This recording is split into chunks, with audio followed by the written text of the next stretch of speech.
nagdadamot na. Meron ka sigurong boss na may higher figure, basta authoritative figure sa organization niya, sa kumpanya niya, na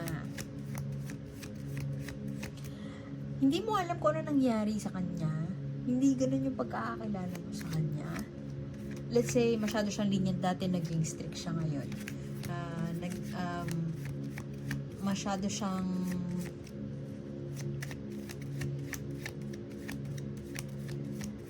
strict dati, parang naging OA ng luwag. Or halimbawa, kung freelancer ka, pwedeng hindi, dati binabagsakan ka ng trabaho, pero ngayon walang maibigay. Tapos malaman-laman mo, may isang tao na extreme to na prinomote niya. Pwede isa lang makaka-relate. Prinomote niya, wala namang alam yun. Yung ganon. Parang ikaw yung most valuable asset. At alam mo sa sarili mo na malaking pilay ang mangyayari pag nawala ka sa kumpanya.